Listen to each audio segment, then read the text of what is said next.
Hi, I'm Kate. I'm from 𝗘𝘁𝘀𝗆𝗆 and I'm going to show you how to export your data for us to prepare Looker Studio just for you. It's going to be interactive dashboard that will be showing you all necessary data about your Etsy shop, and in the next tutorial I will also show you what each data means and how to use it, how to put leverage on some particular parts.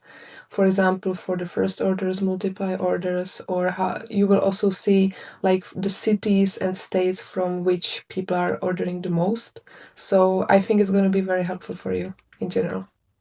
Okay, so you first need to go to your Etsy shop manager.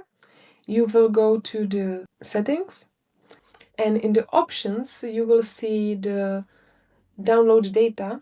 So here you are gonna pick the date range for your data. You can pick, for example, last year or this year. Just be aware that we, of course, cannot track the future data. We can only look backwards. So, for example, I'm going to pick this year, and you are going to export for us 2 files. So, one file gonna be order items. You're going to click this one. Here you have year, and you will just download CSV. And for second one, we are going to export orders.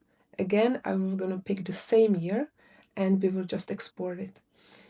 When the data is ready, you will receive it to your email, where you can easily download it. And those 2 files, I'm going to show it again, those 2 files for order items and for the orders, you are going to share with us.